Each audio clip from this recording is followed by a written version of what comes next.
الحمد لله وكفى وسلام على عباده الذين اصطفى أما بعد فأعوذ بالله من الشيطان الرجيم بسم الله الرحمن الرحيم وما أبرئ نفسي إن النفس لأمارة بالسوء إلا ما رحم ربي إن ربي غفور رحيم صدق اللہ العظیم۔ محترم حاضرین، عزیز بزرگ اور بھائیوں، آج 26 فروری 2026 اور رمضان المبارک کے 8 دن گزر گئے، 9ویں رات۔ آج جو حصہ ہم نے کلام مجید کا نماز تراویح میں سنا ہے، 13واں پارہ مکمل اور 14واں پارہ نصف حصہ۔ 13ویں پارے میں سورہ یوسف کا بقیہ حصہ پڑھا گیا اور اس کے ساتھ ہی سورۃ الرعد ہے، سورہ ابراہیم ہے، اور 14ویں پارے میں سورۃ الحجر اور سورۃ النحل کے کچھ حصہ، کچھ رکوع اس کے تلاوت ہوئے ہیں۔ یہ ساری صورتیں وہ ہیں جو مکہ مکرمہ میں نازل ہوئی۔ ان صورتوں میں اللہ تعالیٰ نے مسلمانوں کو اور دنیا میں صالح قوموں کو اپنے اندر قرآن کے علم سے صلاحیت پیدا کرنی، استعداد پیدا کرنی۔ سب سے پہلی استعداد وہ انسان کے اندر سے پھوٹتی ہے۔ انسان کے اندر کی قوتوں کو منظم کیا جائے، پالش کیا جائے، ان کو نکھارا جائے تو وہ اگلے دور کے لیے تیار ہوتا ہے۔ اب یہ دنیا میں اعلیٰ دماغ، اعلیٰ صحبت، اعلیٰ تربیت سے بھی یہ ہوتا ہے، اور کائنات گیر نظام، قدرت کی تدابیر وہ بھی اس میں کام کرتی ہیں کہ ایک اعلیٰ ترین انسان کو مشکل حالات سے گزار کر ایک بڑے مقام تک پہنچایا جائے۔ کسی انسان کے علم کا پتہ اس کی عملی قوت سے پتہ چلتا ہے، اور عملی قوت کا مظہر اور اس کا جو کمال ہے وہ اخلاقی قوت ہے۔ انسان کو دنیا میں اخلاقی برتری اور بلندی حاصل ہے۔ حضرت یوسف علیہ السلام، ان کا علم بھی ثابت ہو گیا، پھر ان کی اخلاقی برتری بھی ثابت ہو گئی کہ دنیا میں کوئی خواہش ان کو کنٹرول نہیں کر سکتی۔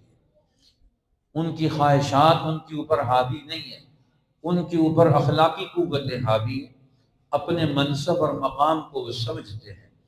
اب یہ جب ثابت ہو گیا، بادشاہ پر، حکمرانوں پر، مصر کی عوام پر اور سب لوگوں پر یہ واضح ہو گیا کہ جیل میں بیٹھنے والا ایک شخص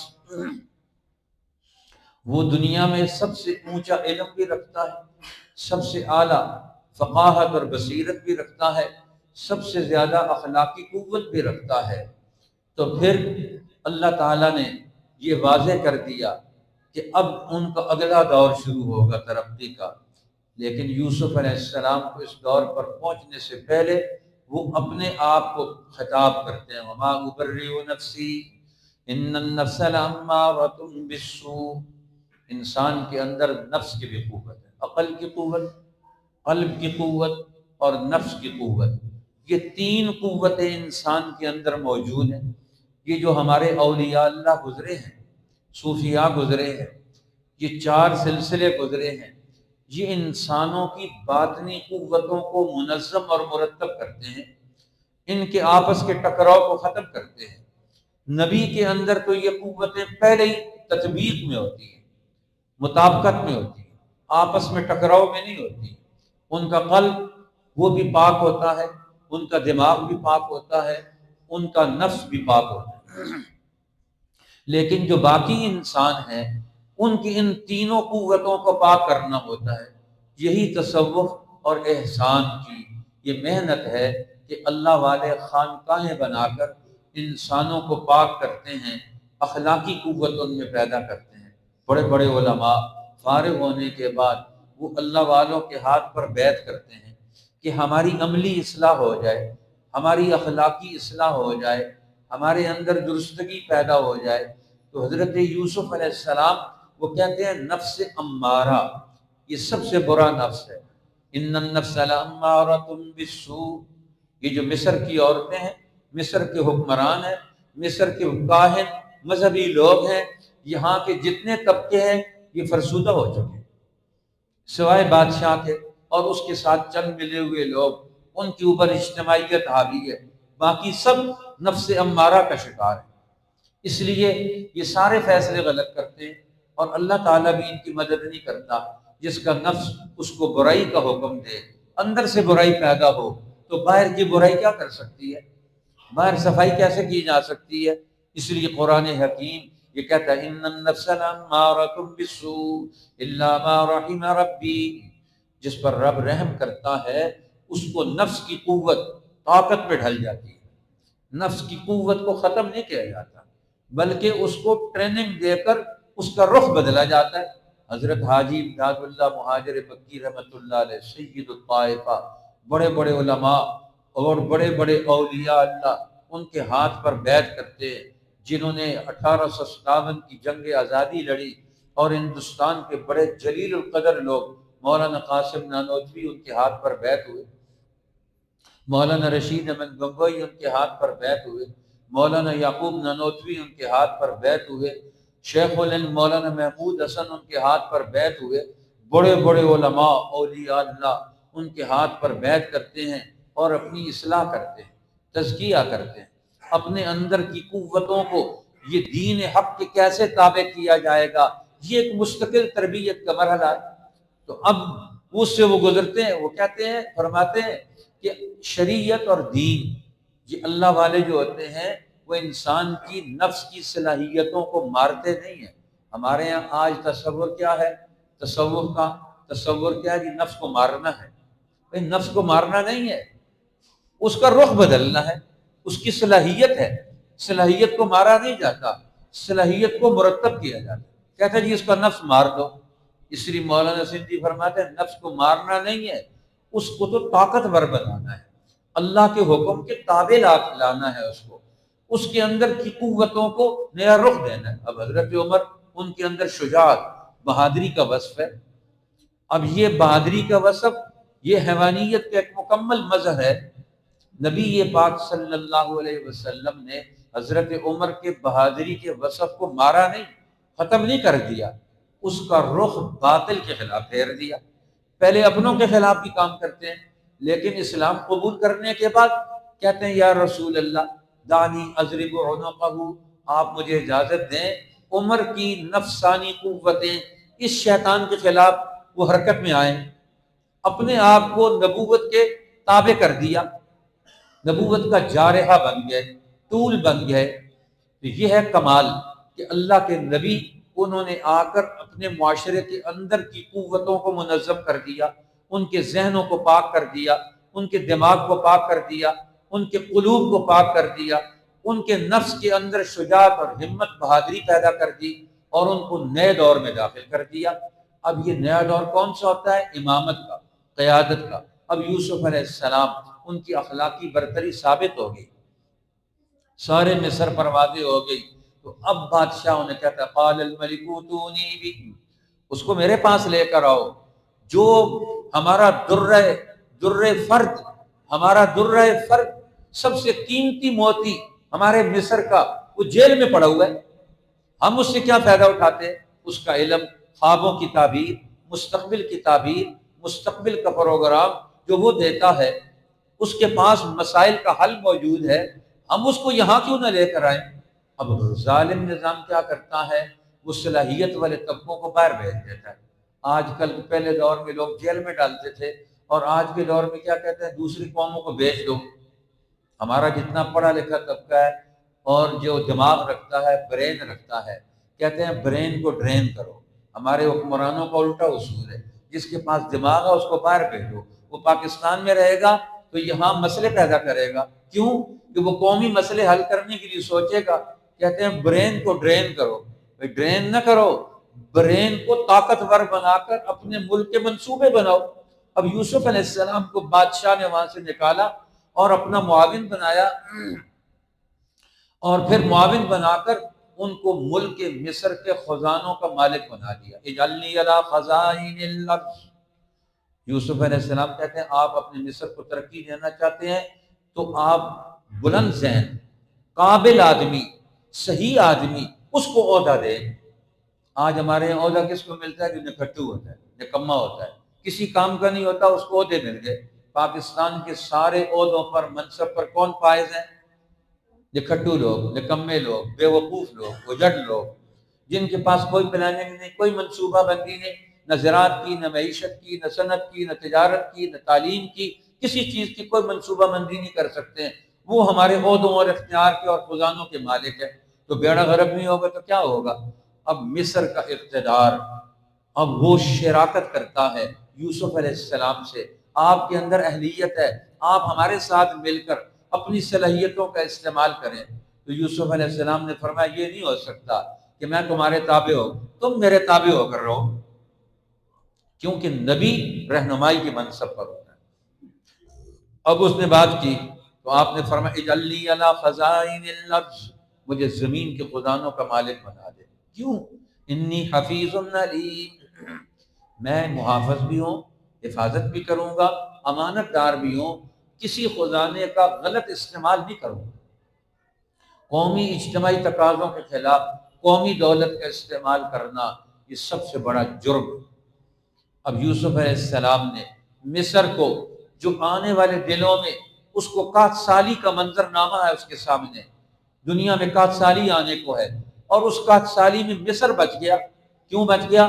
یوسف علیہ السلام کی تدبیر سے بچ گیا۔ جو قومیں دنیا میں تدبیر کرتی ہیں وہ کامیاب ہوتی ہیں۔ کہتے ہیں جی تقدیر میں لکھا ہوا ہے تو ہوتا رہے گا، کہ تقدیر کا علم تو اللہ کے پاس ہے۔ آج لوگ کہتے ہیں جو تمہارے مقدر میں ہوگا وہ ہوتا رہے گا۔ تو یوسف علیہ السلام نے تقدیر پر کیوں نہیں، ایمان تقدیر پر رکھتے ہیں، عمل تدبیر اور پلاننگ اور منصوبہ بندی کا کرتے ہیں۔ اور آج سارے مسلمان انتظار میں بیٹھے ہوئے ہیں، جو مقدر میں ہوگا خود بخود ہو جائے گا۔ ایسا نظام نہیں دنیا پہ چلتا۔ مقدر کا علم ہمارے پاس نہیں، وہ تو اللہ کی طاقت کا نام ہے، اللہ کی قدرت اور علم کا نام تقدیر ہے۔ آج ہم نے اس کے پیچھے اپنے آپ کو چلا لیا، جو شریعت ہمیں ملی اس کو چھوڑ دیا۔ یوسف علیہ السلام مصر کے اقتدار پر آئے، وزیر اعظم بنے، زمین کا زرعی نظام بنایا، صنعتی نظام بنایا، تجارتی نظام بنایا، مالیاتی نظام کو منظم کیا۔ ان سب کو جوڑ کر انہوں نے معاشی منصوبہ بندی کا ایک اعلیٰ ترین مظہر پیدا کر دیا۔ اب قرآن حکیم یہ سارے واقعات بیان کرتا ہے کہ مصر کے ہر طبقے کو انہوں نے ترقی دے کر کامیاب بنا دیا۔ ان کے اندر یہ ہے معاشی تدبیر۔ انبیاء علیہ السلام دنیا میں قوموں کی معیشت بھی درست کرتے ہیں، سیاست بھی درست کرتے ہیں، تعلیم بھی درست کرتے ہیں، تجارت بھی درست کرتے ہیں، بازار بھی ٹھیک کرتے ہیں، کھیت کھلیان کو بھی ٹھیک کرتے ہیں۔ سارا قانونی ڈھانچہ، نیا معاشرتی نظام حضرت یوسف علیہ السلام نے کھڑا کر دیا۔ اور وہ کیا تھا؟ اہل طبقوں کو اوپر لایا جائے۔ اب یوسف علیہ السلام سے دشمنی کیا تھی؟ مصر کی عورتوں کی۔ وہ سمجھتے تھے کہ مصر کا جو وزیر اعظم ہے اس نے اپنے کاموں میں یوسف کو دخیل کر دیا ہے۔ اب عہدوں پر یہ یوسف جو آگے جائے گا، ہمارے خاندان کے بچے جو نکھٹو اور نکمے ہیں، کچھ سیکھا نہیں ہے، ان کے لیے تو عہدے بند ہو جائیں گے۔ لہذا انہوں نے منصوبہ بنا کر ان کو قتل کرنے کا، جیل میں ڈال کر ضائع کرنے کا منصوبہ بنایا۔ اللہ نے آپ کو جیل کے اندر سے نکال کر دوبارہ مصر کی تقدیر کو بدل دیا ان کی تدبیر سے۔ یہ قرآن حکیم نے واقعات سنائے۔ پھر خاندانی اجتماع بھی پیدا کیا۔ یوسف علیہ السلام نے دیکھا کہ اب کنعان جو قرب و جوار کے ملک ہیں ان میں سے آپ کا خاندان بھی ہے، کات سالی کا شکار ہوئے، انہیں بھی پروجیکشن دی اور فرمایا اوفی الکیل وانا خیر المنزلین، تم دیکھو ہمارا تجارتی نظام، جو آدمی جتنی محنت کرتا ہے ہم اس کو پورا پورا بدلہ دیتے ہیں۔ انصاف کے تقاضوں پر ہم دنیا کے سارے معاشروں سے ربط رکھتے ہیں۔ پھر اللہ تعالیٰ نے سورہ یوسف میں کس طرح اللہ تعالیٰ نے ایک خاندان کو واپس انبیاء علیہ السلام کی محنت کا حامل بنا کر ان کو وہاں لا کر کھڑا کر دیا، مصر کی رہنمائی پر، اور مصر کا عملی ڈھانچہ اور اخلاقی قوتیں مرتب کر دی۔ اب یوسف علیہ السلام اپنے مشن میں کامیاب ہو گئے۔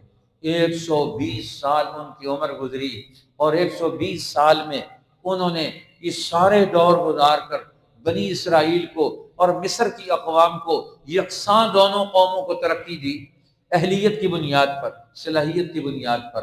اس لیے آخر میں اللہ تعالیٰ سے دعا مانگتے، رب قد آتیتنی من الملک، اللہ تو نے مجھے ملک دیا، وعلمتنی من تأویل الاحادیث، اور تو نے مجھے باتوں کو انجام تک ٹھکانے تک پہنچانے کا علم دیا، سیاست کا علم، تعویل الاحادیث کا علم، انت ولی فی الدنیا والآخرہ، یہ جو کچھ ہم نے کیا ہے تیری رہنمائی میں کیا ہے، تو ہی ہمارا والی اور وارث ہے، تو نے ہمیں علم دیا، عقل دیا، ہمارے لیے تدبیر کی، اس پورے کائناتی ڈھانچے کو ہمارے حق میں استعمال کیا، ہم تیری ان نعمتوں کا شکر بجا لاتے ہیں، تو نے ہمیں وہاں سے اٹھا کر اور مصر کے اقتدار تک، ان بلندیوں تک تو نے پہنچا دیا، انت ولی فی الدنیا والآخرہ، تو نے دنیا اور آخرت دونوں میں تو ہمارا والی اور وارث ہے۔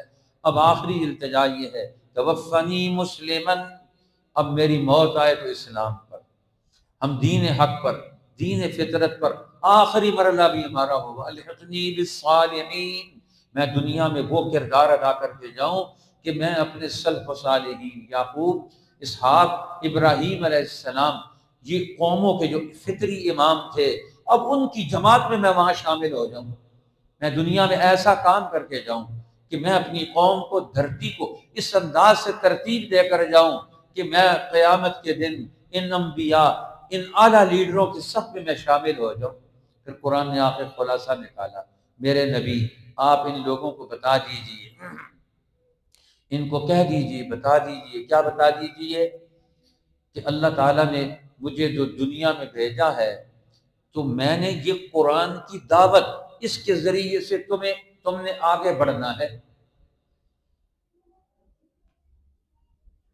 قرآن حکیم کا یہ آخری رکوع، اس میں اللہ جل شانہ فرماتے ہیں میرے نبی آپ ان کو بتا دیجئے کہ میں تمہیں دعوت دیتا ہوں، انا علی بصیرۃ انا ومن اتبعنی، پوری آیت کس طرح؟ قل هذه سبیلی ادعو الی اللہ علی بصیرۃ، میرے پیغمبر سارا واقعہ سنا کر اب اپنی امت کو کچھ سمجھا دے، کیا؟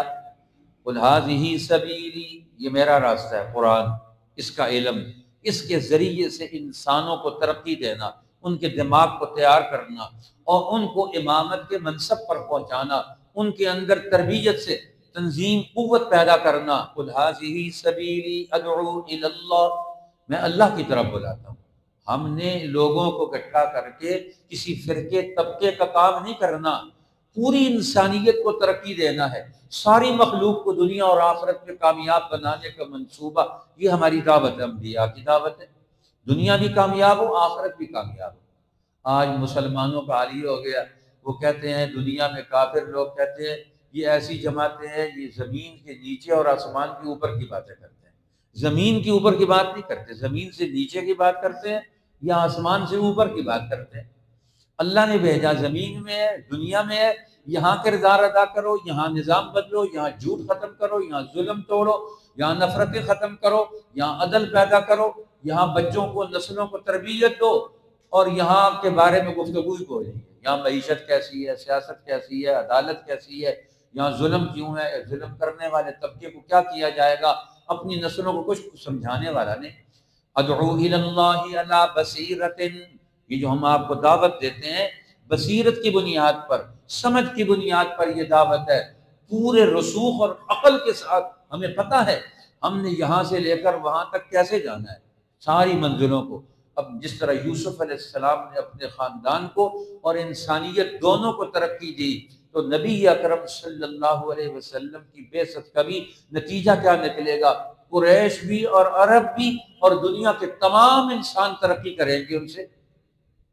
سبحان اللہ وما انا من المشرکین، اللہ پاک ہے، ہم شرک نہیں کرنے دیں گے۔ شرک کس چیز کا نام ہے؟ ایک طبقہ انسانوں پر مسلط ہو کر ان کی لوٹ مار کرے، یہ نہیں کرنے دیں گے۔ پھر اللہ تعالیٰ نے سورہ الرعد، رعد کہتے ہیں کڑکا، ایک ایسا کڑکا ظالموں کے دل ہلا دے، ایسی دعوت دیں دنیا میں شیطانوں کے دل ہل جائے، وہ کسی پر ظلم کرنے کی، کسی کا مال چھیننے کی، کسی کو غلام بنانے کی، کسی کو اپنی عبادت کرانے کی جرت ہی نہ پیدا کر سکے۔ اور میں تمہیں ایسی دعوت دینا ہے، ایسا دنیا میں کڑکا بننا ہے قرآن پڑھنے والوں کو اور نبی کی دعوت دینے والوں کو۔ وَيُسَبِّحُ الرَّعْدُ بِحَمْدِهِ، یہ رات جب بجلی کڑکتی ہے نا، وہ آواز دیتا ہے اور سب کے دل ہل جاتے ہیں۔ اب قرآن پڑھنے والا وہ ایسی آواز بن جائے، وہ رات جیسی آواز ہو ظالموں پر، فرعونوں پر۔ اب قریش کو ترقی دینی ہے، اب قریش کے اندر کی خرابیاں دور کرنی ہے تاکہ یہ دنیا میں کڑکا بن جائیں. صوت ہادی ہے یا وہ بجلی کا کڑک، یہ بجلی کی کڑک بن جائیں اور ہر ظالم کے اوپر خوف مسلط کر دیں. نبی یہ پاک صلی اللہ علیہ وسلم نے اپنی جماعت کا یہی نمونہ پیدا کر دیا. اللہ والوں کو یہی صحبت اور ترقی دیتے ہیں. نبی یہ پاک سے صحابہ کا کیسا تعلق ہے؟ ایک صحابی کہتے ہیں کہ میں نے رسول اللہ کو دیکھا ایک 14ویں رات کو اللہ کے پیغمبر فی حلۃ حمراء، سرخ جبے کے اندر باہر نکل کر آ رہے ہیں، آپ کی سفید ٹانگیں بھی نظر آ رہی ہیں، چہرہ خوبصورت ترین نظر آ رہا ہے، اور میں آپ کو دیکھ کر حیران. اتنا قلبی تعلق نبی کے پاک سے صحابہ کرام کو تھا. یہ تاثیر منتقل ہو گئی، نبی کی ان کے دل و دماغ میں محبت منتقل ہو گئی. اللہ کے پیغمبر کا تعارف کرا رہے ہیں، بعد میں آنے والوں کو آنکھوں سے آنسو جاری. یہ قلبی محبت ہوتی ہے اپنے شیخ سے، اپنے مرشد سے، اپنے رہنما سے، اپنے امام سے. اس کے سالوں بعد بھی جب تذکرہ کرتے ہیں کہ میں نے رسول اللہ کو دیکھا فی حلۃ حمراء، سرخ جبے میں اتنے خوبصورت نظر آ رہے تھے کہ دل بھر آیا، آنکھیں بھر آئی. اتنی محبت رسول اللہ کے مشن سے کتنی محبت ہوگی صحابہ کو، ہر قربانی دینے کے لیے تیار ہے. تو اللہ کے پیغمبر نے ان لوگوں کو وہاں سے نکال کر ان کے اندر صلاحیت پیدا کر، استعداد پیدا کر دی. اور استعداد کیا تھی کہ انہوں نے تھوڑے ہی عرصے میں پورے عرب کا نقشہ بدل دیا. قرآن کہتا ہے سورۃ الرعد کے اندر، مولانا عبید اللہ سندھی فرماتے ہیں نبی اکرم صلی اللہ علیہ وسلم کی حکومت مکہ میں پیدا ہو گئی.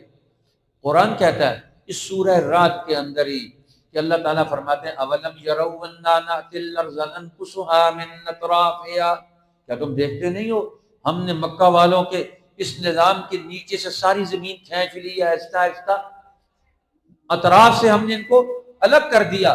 اب آخری وقت آئے گا یہ اوپر سے بھی گر جائیں گے ظالم طبقات، ان کو قیام اور بقا نہیں ملے گی. پھر سورہ ابراہیم میں اللہ تعالیٰ نے ابراہیم علیہ السلام اور ان کی نسل کی خدمات، اگلے دور میں انسانوں کے لیے کیا ہے، بنی اسماعیل اور بنی اسرائیل، ان کو دنیا میں موقع ملے ترقی کرنے، کامیابی دکھانے کے، اللہ کے حکم پر دنیا کا معاشرہ اور نظام پیدا کرنے کے. کون کامیاب ہوئے، کون ناکام ہوئے؟ اب بنی اسرائیل کا دور گزر چکا ہے، اگلا دور بنی اسماعیل کا ہے، ابراہیم علیہ السلام کی دوسری نسل اور دوسری شاخ کا. اب ان کے اندر ایک سب سے بڑا مرض تھا، وہ شرک کا مرض تھا. ابراہیم علیہ السلام بیت اللہ کی تعمیر میں دعا مانگ رہے ہیں، رب اجعل هذا البلد آمنا واجنبنی وبنی ان نعبد الاصنام. اے اللہ میں تجھ کو تیرے سامنے یہ درخواست پیش کرتا ہوں اس شہر کو امن والا شہر بنا دے اور میری نسل کو بت پرستی سے بچا دے. تو نسل ابراہیمی آج بت پرستی میں مبتلا ہے، شرک میں مبتلا ہے، دماغ چھوٹے ہو گئے. اب ان کو دماغ کو بڑا کرنا ہے تو توحید سے اللہ کا تعارف کرا کر. اب یہ ابراہیم علیہ السلام دعائیں مانگ رہے ہیں. وہ دعائیں مانگی تھی، ان دعاؤں کا جواب کون ہے، ان دعاؤں کو عمل میں لانے والا کون ہے آج؟ وہ محمد رسول اللہ. صدیوں بعد ان دعاؤں کی تاثیرات سے ایک نئی جماعت ابراہیم علیہ السلام کی توحید اور عقیدہ توحید کی بنیاد پر، ملت حنیفیت کی بنیاد پر دنیا سے ظلم ختم کرنے کے لیے نئی قوت کھڑی ہو گئی. اور وہ کیسے تیار ہوگی؟ ابراہیم علیہ السلام دعا مانگے رب اجعلنی مقیم الصلاۃ ومن ذریتی ربنا وتقبل دعا. اے اللہ ہم نماز قائم کر کے، تنظیمی قوت پیدا کر کے، تیرا تعلق پیدا کر کے، تیرا علم سیکھ کر یہ میری نسل زندگی کے ہر میدان میں اترے گی، یہ کامیاب ہوگی. سورۃ الحجر میں اللہ تعالیٰ نے قوم لوط جو ابراہیم علیہ السلام کی نسل سے تھے ان کا واقعہ بیان کر کے سمجھایا کہ دیکھیں قوم لوط کے اندر کیا مرض تھا، اخلاقی مرض تھا. وہ نسل انسانی کے دشمن بن گئے، اپنے عملی طور پر لواطت کے قائل ہو گئے. ان کی سماجی زندگی برباد ہو رہی ہے اور ان کو سوچنے والا بھی کوئی نہیں. قرآن نے وہاں پھر آدم علیہ السلام کا واقعہ، اصل واقعہ سنا کر ان کو نسل آدم کی طرف واپسی اور رجوع کا حکم دیا. اور سورۃ الحجر کے آخر میں پھر قرآن حکیم کی اہمیت کو بیان کیا. وَلَقَدْ آتَيْنَاكَ سَبْعًا مِّنَ الْمَثَانِي وَالْقُرْآنِ الْعَظِيمِ، میرے پیغمبر ہم نے آپ کو یہ قرآن عظیم اور یہ 7 بڑی صورتیں عطا فرمائی۔ یہ 7 صورتیں یہ ہیں لوامیر ستہ، یہ 7 اور اس کے ساتھ پہلی صورت ملائیں تو یہ 7 بڑی صورتیں بن جاتی ہیں جن کے اندر اللہ تعالیٰ نے قرآن حکیم کے علم کو جمع کر دیا۔ آج ہمارے بزرگوں کی رائے یہ ہے، ہمارے بزرگوں کی رائے یہ ہے کہ آج کے دور میں قرآن حکیم سمجھنے کی سب سے بڑی صلاحیت ہندوستانی قوموں کے اندر ہے۔ آج یہ دنیا میں مثل مشہور ہے، قرآن اترا عربوں میں، پڑھا اس کو مصریوں نے، سمجھا اس کو ہندوستانیوں نے، لیکن آج والے ہندوستانی تو کچھ بھی نہیں سمجھتے، نہ قرآن دیکھتے ہیں، نہ قرآن سنتے ہیں، نہ قرآن پڑھتے ہیں۔ حضرت شاہ ولی اللہ محدث دہلوی وہ مدینۃ الرسول اور مکہ مکرمہ میں گئے، وہاں کے اساتذہ محدثین علماء فقہاء سے انہوں نے کتابیں پڑھی حدیث کی، اور ان کے استاد ابراہیم کردی مدینہ طیبہ کے بڑے جلیل القدر عالم جب واپس آنے لگے تو ان کو سند دی، اور اس سند پر لکھا کہ لفظوں کی سند میں نے ولی اللہ دہلوی کو دی ہے اور معنی کی سند میں نے اس سے لی ہے، معنی میں نے قرآن کا حدیث کا ان سے حاصل کیا ہے۔ اب مولانا عبید اللہ سندھی فرماتے ہیں پوری دنیا کی مسلمان قوموں میں سب سے زیادہ قرآن پاک سمجھنے کی صلاحیت ہندوستانی قوم کے اندر ہے۔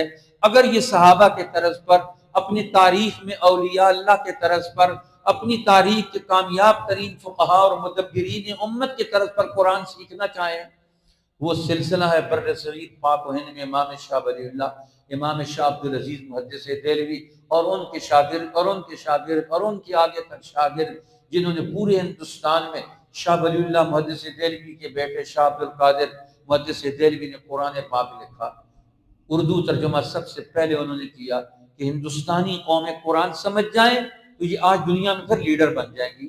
ہندوستان میں مسلمان قرآن سمجھ جائیں اور یہاں کی قوموں کو سمجھا لیں، اپنے ساتھ ملا لیں، ٹول بنا لیں ان کو، دنیا میں کوئی ان کو مفتو نہیں کر سکے گا۔ یہ پکی رائے ہے۔ آج مسلمان یا ہندوستان کے مسلمان فرقوں میں بیٹھے ہوئے، قرآن نہیں پڑھتے، سیرت کا مطالعہ نہیں کرتے، اپنے اندر صلاحیت اور استعداد نہیں پیدا کرتے۔ آج یہ کتنے 250 سال سے غلام ہیں انگریزوں کے ظلم کا، نسلیں برباد ہیں، علاقے برباد ہو گئے، شہر تباہ و برباد ہو گئے، لیکن آج بھی مسلمان بر صغیر کا اپنے سابقہ اس سبق پر واپس آنے کے لیے تیار نہیں۔ یہ قرآن کی یہ محفل اس لیے لگائی جاتی ہے کہ ہمارے آج کے مسلمان قرآن کی طرف واپس آئیں اور قرآن کے علم سے اپنی زندگی کو قائم کرنے کا طریقہ کار رسول اللہ کے طرز پر، صحابہ کے طرز پر، اسلام کی 1300 سالہ تاریخ کے اسلوب پر یہ پروگرام سیکھ جائیں، دنیا آج بھی بن جائے گی۔ قرآن وہی ہے، قرآن نہیں بدلا، ہم بدل گئے ہیں۔ ہم دوبارہ قرآن کے ساتھ جڑ جائیں، دوبارہ اپنی تاریخ کے ساتھ جڑ جائیں، انشاءاللہ اگلا دور ہمارا ہوگا۔